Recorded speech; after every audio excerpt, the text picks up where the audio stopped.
If you've played Counter-Strike, there is almost 100% chance that you've come across most of these words at some point. But have you ever asked yourself, what does an ace actually mean? Or why do we call the SSG-08 a scout? Or have you even thought about why we're calling colors on a gun a skin? Well, before skins were added to Counter-Strike, the word meant something a lot more literal. Papers from animation and research in the late 80s literally described skinning as the process of attaching a deformable surface to a skeleton. It's the same technical term that you'd still find in animation software today. So when video games arrived, such as Quake, modders inherited that language. In Quake, every character model had a texture file, the bitmap that wrapped around the 3D mesh. Those files were easy to open and edit, so you could easily give the model new colors and new clothes and basically a whole new identity. And modders called those files skins, just like the graphics engineers had. From there, the word spread into everyday software. Winamp skins, Windows Media Player skins, and even browser skins. By the early 2000s, Counter-Strike itself had its own thriving modding scene. Community-made skins were just purely for fun, and they were shared on websites like Skin Shack or Game Banana, where players could download skins, but also other game-changing mods. This was the early internet where game studios didn't actually mind if you customized their games. But then in 2006, Bethesda took it a step further and decided to see if players would actually pay for a cosmetic skin, a now infamous shiny horse armor that was for sale for $2.50. And even though it got a ton of hate, players still bought it, which then opened the floodgates for other games to sell skins, and we never looked back. TF2 got unique items you could trade, but CSGO was the first Counter-Strike game to get official skins, which were integrated with the Steam market and inventory system. But ironically, despite the term skin being so widely used across different games and in CS, it's barely ever officially used by Valve themselves. In official posts, they call them weapon finishes, not skins. It's just a really sterile term for something that was born from community creativity. And despite this, the community struck back by basically naming every third-party marketplace something to do with skins. Just like today's video sponsor, which is Skins Monkey. Now, Skins Monkey is an automated trade site with tons of unique skins available, meaning you can always get the skins you want when you want them. Skins Monkey also has a 30% deposit bonus, but using code SAMS or just by clicking the link in the description, you'll get an additional 5% on your deposit. And if it's your first deposit, you can also get up to another $5 extra for free using code SAMS. On Skins Monkey, if you ever have any problems or questions, their 24/7 live support is always there to help. And also make sure you guys are checking out the freebies section to get free balance and to join all of their giveaways. Thank you to Skins Monkey for sponsoring this video. Make sure to check them out using the link in the description. The reason I actually had this video idea is because I had no idea why pros and casters would call the SG-553 a KRIEG. But luckily, the KRIEG's origin is actually just really simple. Back in the Counter-Strike beta, there was a rifle for T-side called the KRIEG 552, and there was even a CT version, the KRIEG 550 Commando. Both names aren't real-life gun names, but come from the German word Krieg, meaning war. The guns themselves were, however, based on the real Swiss SIG SG-550 series, where the SG stands for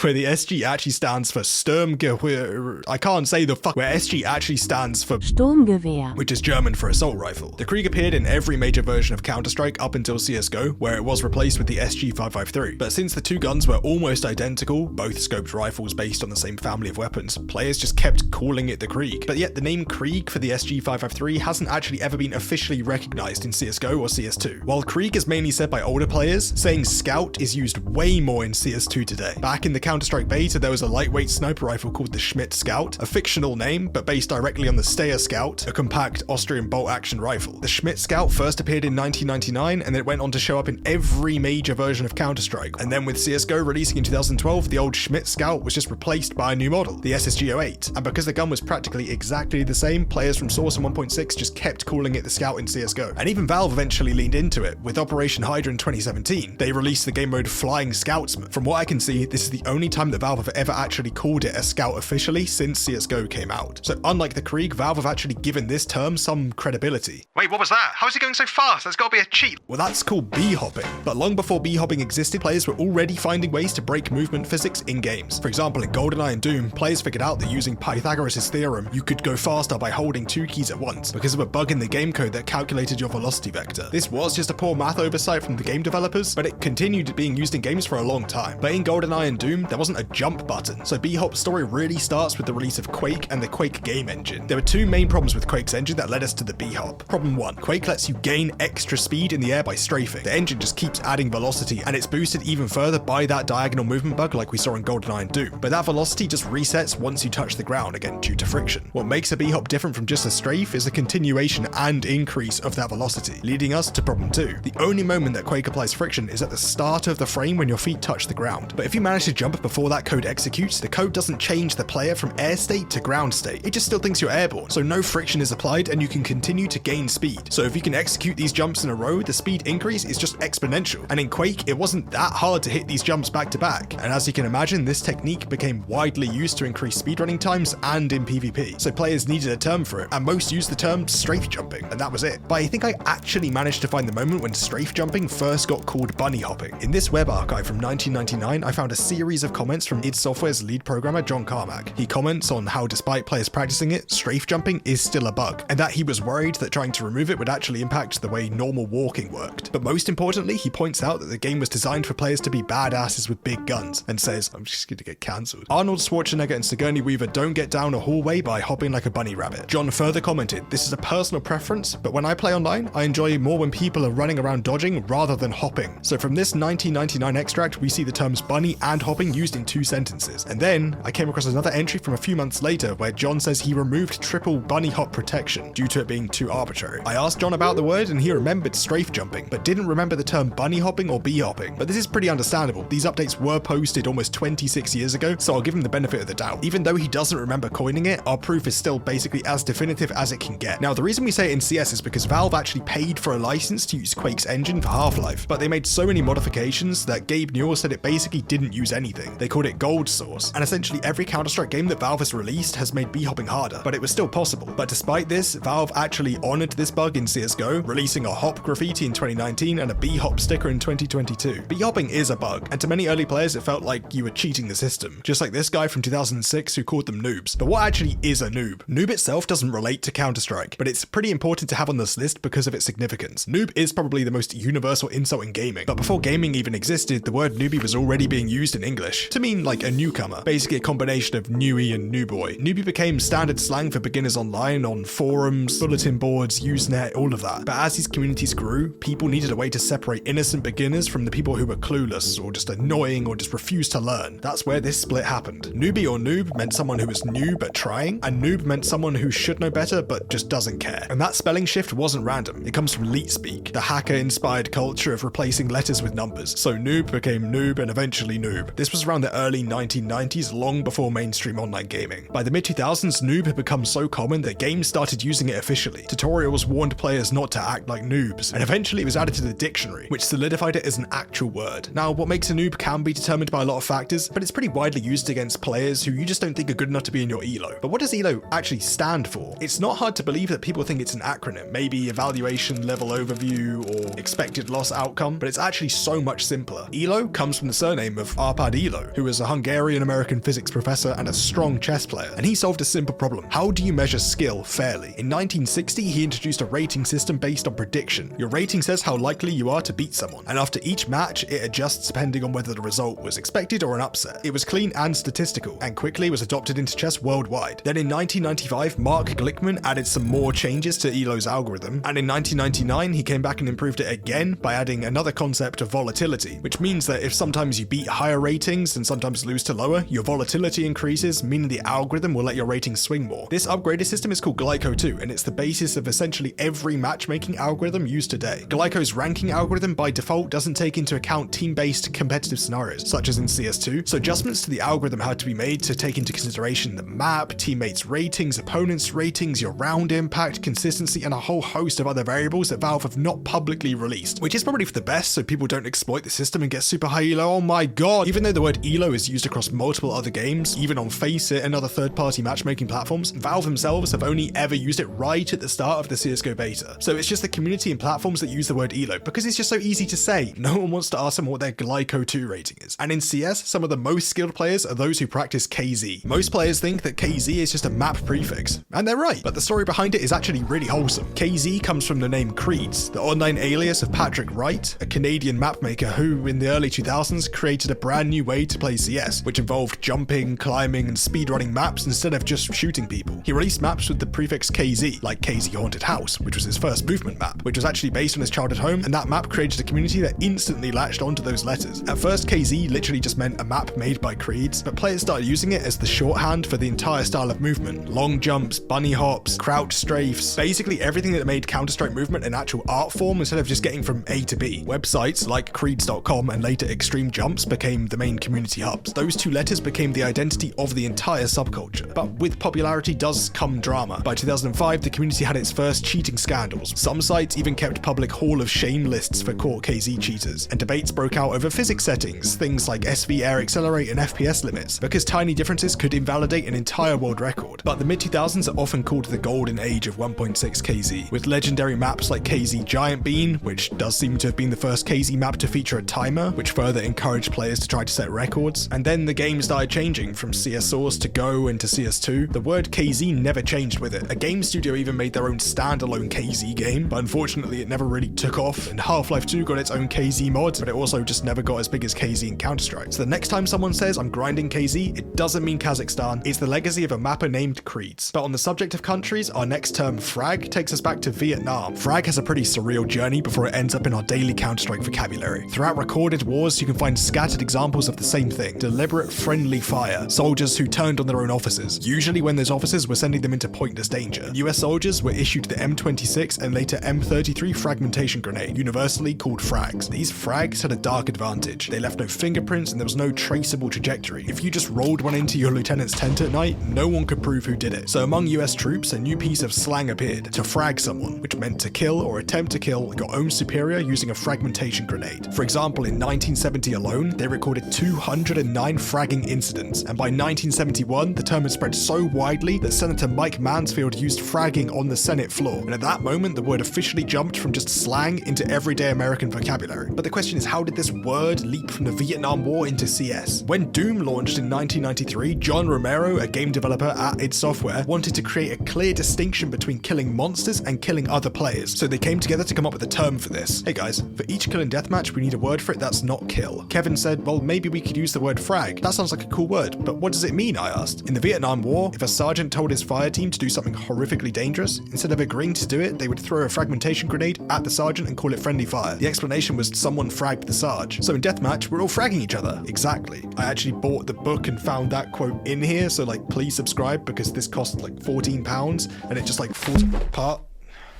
So Kevin Cloud made one linguistical choice that had a gigantic butterfly effect. In Doom Deathmatch, where players only fought each other, the frag counter became the main scoring system, and Doom's UI made it obvious. You had a dedicated frag count, and that became the default way Doom players measured their performance. And naturally, frag continued being used into id Software's next major releases, such as Quake, and from there, it became commonly used to replace kill, also appearing in Unreal Tournament. Every time you take an enemy out, you get a point called a frag in gaming lingo. You can see your frag count on the left side of the screen. It might be because it was already a popular term, or equally likely just because marketing a game that encouraged killing your friends didn't exactly sit right with marketing firms at the time. So with CS coming out in 1999, players were already using the term interchangeably with kill, even though CS didn't officially have a frag count. This overlap was hugely carried by so-called frag movies, where players would edit their best frags into a highlight reel. Pro teams even started using the term entry fragger to describe a player tasked with getting the opening kill of a round, and as time went on, Valve actually added items to CSGO, such as the certified fragger sticker, and most recently a ton of souvenir charms containing the word frag. And looping back to frag grenades, what do you say when you throw a grenade? Kobe!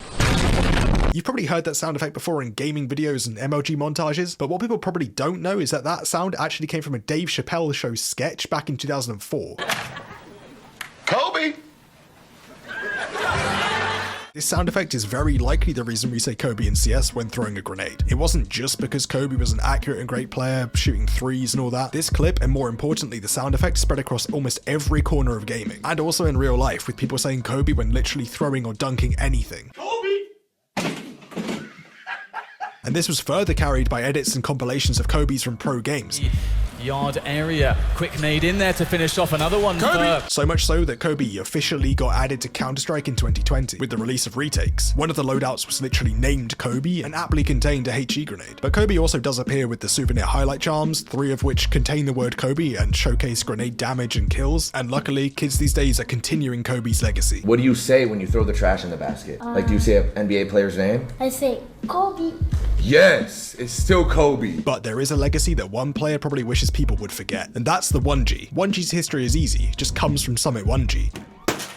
Newer players might not know that Summit 1G briefly played Pro CS on top of streaming. Pro might be generous, but it is technically true. We have to go back to DreamHack Austin in 2016, where Summit was playing for Splice as a stand-in. Splice started strong on their first map pick Train. They were leading pretty heavily, and it came down to 11-15. In that round, Summit was left in a clutch against 2 CLG players. Then this happened. The one Jason R trades it back, and now it's Summit in the 1v1 to try and close this out against Fugly. Fugly playing it aggressively, no, but Summit's gonna clutch it, and Splice will close out map number 1, 16-11. Oh wait, what?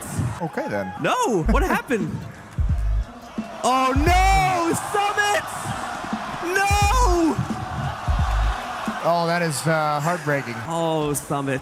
After that round, CLG actually came back and took the game to overtime, where they closed it out and won the entire game. So now anytime you see a pro die to their own Molotov in game, or even their own grenades, or falling to their death, the chat will spam 1G. This is an incident that Summit probably wishes he could forget, but Valve themselves won't let it go. When Operation Shattered Web came out, we got new graffiti sprays, one of which was the 1G graffiti, further immortalizing 1G as a tradable item forever. And as if that wasn't enough, 1G also appears as the name of a loadout card in the retakes game mode, of course containing a defuse kit and an incendiary grenade. What? They would never put anything with me in the game, and they finally did! Even the CS Twitter account has joked about Summit's incident many times, so it's safe to say that the 1G meme isn't going anywhere anytime soon. So this incident had a definitive start date, but for the next term of this video, which is smurfing, we have to go back a lot further than 2016. The origin of smurfing comes down to 2 people back in 1996. Jeff, Schlonger, Fraser, and Greg Warp Boyko were Warcraft 2 players, but back in 1996, by default, there was no built-in multiplayer. To play games with others, you had to use software like Kali, which emulated local network play over the internet. Because Kali's player base was tiny by today's standards, people recognized each other quickly. You knew who the really good players were, and you knew if you joined their lobby, you were probably going to lose. So most people simply avoided playing with those people. This happened constantly to Schlonger and Warp. Schlonger was especially recognizable because he ran a popular Warcraft 2 website. So the two decided to go undercover, changing their names to Papa Smurf and Smurfette. So they weren't recognizable and looked like beginners, and then they proceeded to destroy anyone they faced. We don't have any video proof of this happening, but I found this pretty interesting. They used to write war stories, literally play-by-play recounting things that happened during their games. It's like a written let's play. That's the earliest proof we have of these guys using these names. It didn't take long for other war stories to show up containing Smurfs. This is where we see the first instances of smurfing being used not just as a nickname, but as an actual term and for a negative purpose. We decided to go smurfing. Smurfing means to go make up names and kill newbies or intermediate players. At this point, people had lost track of smurfing's original purpose, which was for good players to stop getting people avoiding their games. Instead, smurfing became a way to bully weaker players, and eventually everyone on Kali started doing it, until Schlonger finally snapped and wrote, So the point is, you better be one of the best if you go out smurfing. If you're going to lose, you might as well lose under your real name. But this was all still limited to Warcraft 2, so how did it get into other games? A big part of that was from early internet culture. Forums were heavily used and people were already complaining about smurfing, or even admitting they enjoyed doing it. And because Kali also worked with tons of other games and had its own chat system, K-Chat, the word likely spread through these communities as well. So it's pretty much confirmed that smurfing became widely used thanks to Kali in these early forums, but unfortunately many of these forums and stuff, they just lost media, they don't exist anymore. Jeff then actually went on to work at Blizzard thanks to his Warcraft 2 website, which Jeff told me was getting 3,300 page views a day at its peak, which for 1997 was incredible. So fast forward to present day and smurfing is present in almost every major game. Dota 2 has officially mentioned it, specifically highlighting it as a big problem, but in Counter-Strike it's only ever been mentioned by third parties like Faceit. But unfortunately, despite me finding and talking to the person who actually came up with smurfing to begin with, he doesn't know why he chose to be a smurf, so I guess we'll never know. Speaking of unknown, our next term is Bogdan, or Bogdan's Law. We have to go back to a match in 2016 where a player, Bogdan, started flaming Steel for not switching weapons with him when he was low HP. When you're fucking 1 HP, it's better to have an op than an AK. You fucking retard.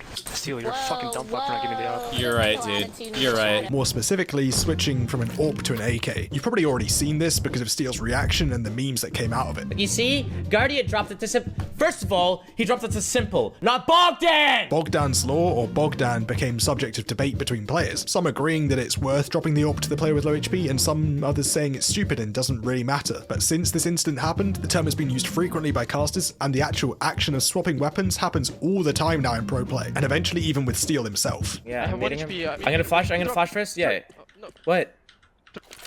itself. Bogdan's lore has been covered so much in other videos, so I wanted to get you guys some more information. And what you probably don't know is that Bogdan let the fame of his interaction with Steel get to him and immediately started harassing women on Steam, talking about his 6.4-inch dick and his small balls. So if these screenshots are real, which isn't too unbelievable judging by Bogdan's previous ESEA messages, it does seem that these Steam messages being leaked caused him to disappear from the internet entirely. And I tried asking Steel about Bogdan, and this is what I got. So I guess unless someone watching knows something about him, or maybe even himself, we'll probably never know what he thinks of his lore. Well, here we are with our final term of the video, which is ace. The word originally comes from Latin. The word as meant a unit, a whole, or even just one. It became the name of Rome's most basic coin, a small copper piece that literally represented a single unit of value. The Romans also loved gambling, especially dice, and because the as was the smallest unit of a coin, it also became slang for the side of the dice which showed a single pip, the one spot. And rolling an as was a bad thing to do in dice, so much so that in England, an as, which they pronounced as ace, was associated with bad luck, so you wouldn't actually want to get an ace. Around the same time as this, playing cards got introduced across Europe from the Middle East and Asia, with the card representing the one also becoming an ace. But as card games evolved, some games promoted the ace to the highest card, even outranking kings. The most well-known version of this, a parlor game from Spain called Veinte y Uno, the ancestor of the game blackjack. It emerged around 1611, being written about in the novella Rinconete y Cortadillo, where the ace is mentioned to score either 1 or 11, which was the first time we'd seen the ace in an actual positive way. It was now the best card you could get, so we have a divergence here. Ace used to be mainly negative, but basically thanks to blackjack, it became very positive. But all of these changes to the term didn't replace one another. They all stuck around. So for us to try and track down the definitive meaning in Counter-Strike, we have to look at multiple different avenues. In 1915, Roland Garros and Adolphe Peugeot were the first accredited aces in military aviation history, a name given to pilots who shot down a number of enemy aircraft, usually considered to be 5 or more. Oh, but Sam, 5 kills, that's just like an ace in Counter-Strike. It's case closed. Why do we need to know about these fucking Romans? Unfortunately, an ace in Counter-Strike doesn't happen when you get 5 kills. It comes when you eliminate the whole enemy team. It doesn't matter if there's 5 enemies like in normal competitive, or 10 enemies like in casual, or 2 like in wingman. An ace in Counter-Strike just means one person eliminated the entire enemy team. So unfortunately, these fighter aces are only really useful here because they became icons, which impacted mainstream media, taking the word ace into people's day-to-day vocabulary. People heard these stories of ace pilots during the remainder of World War I, and in World War II, the Korean War, Vietnam War, even in Snoopy comics. But using ace as a verb likely gets some modern merit from Alison Danzig, a sports commentator throughout the early 1900s, who is credited with coining the term to represent the perfect serve in tennis. So it's not really a stretch to see how the phrase acing a test would mean getting a perfect score, a saying that became very popular in 1950s America. Now let's take all these different avenues of words and just stick them together, and try to find the earliest usage of ace being used in video gaming. I found magazines from 1981 and 1982 that reference arcade aces, highly skilled players who beat games easily. Magazines showcase games such as Red Baron, where they finished their promotion with Start Your Engines Atari aces. This is a combination of both pilot aces and that verb ace, and it didn't just occur here with arcade games. I found this same combination with the spelling game Spellicopter in 1984, where Billy became a spelling ace as well as an ace chopper pilot. You see, there's always been crossovers between these words' meanings, but the earliest verified use of the word ace in Counter-Strike that I could find was from a FRAG movie in 2003. I had to sit through 8 minutes of typical 2000s effects and EDM, and then I found this clip where we see a player get 5 kills and his friend reacts with this.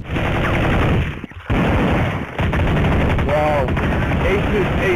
Oh my god, fucking ace. Dude, you need to make a movie with that, dude. Wow, ace, dude. The most annoying part about finding that clip is the fact that ace was said so nonchalantly, like getting an ace had been around forever. After tracing the word's many meanings through actual millennia, I got stumped by a single decade. I even asked Heaton where he thought ace came from, and he had no idea. It must be very old. I don't know. Because ace is just something I've said the whole time. That's a really good question, Sam. Anyway, back to the FRAG movie. It got a lot of views and likely exploded ace into the mainstream. Even early tournament casters started picking up and using the word. He's up in the sniper tower. He's going to be able to peek both of them at once. He takes out one. Can Wally get the ace? He's going to have to go for the defuse. And Wally gets the ace. And from this moment onwards, ace was just a phrase used through different CS versions, but not yet officially recognized in Counter-Strike by Valve themselves. Even in 2012 with CSGO, it wasn't official. We can see this with the first recorded pro ace in a tournament. All of them? Is that an ace? Yeah, that's actually the ace. I think that's the first, we can safely say that's the first CSGO ace at a LAN tournament. We hear the casters say ace, but the game itself says killed 5 opponents, so this just further shows the difference between community phrases and its official integration into CS. And even worse, it was never officially officially announced in any patch notes, but it likely came during the arms deal update when a load of UI was overhauled. We can see in clips after this update, Ace showed up in game after a full team wipe. Finally, we made it, Ace is in Counter-Strike. And all that history wasn't entirely useless. In February 2014, we got the first sticker capsule, which introduced the Ace is High sticker, which has 5 playing cards showing, and also was the name of a film about fighter aces. In 2016, when sprays were added, we got the Ace spray. In 2018, we got the Ace is High pin, and most recently in 2023, with the MVP banner overhaul, we came full circle. Ace round is now shown with a person eliminating 5 enemies with a lovely Ace card that comes in from the right. So that's the story of Ace. We get the solo victory from the Latin meaning 1, the 5 kills from fighter aces, the perfect wipe from tennis, the Ace card from blackjack, and the combination of all of these give us the Counter-Strike Ace. And then of course Valorant came along and just copied it straight away. And that's all for this video. If you enjoyed it, please leave a like and subscribe if you want to see more videos like this.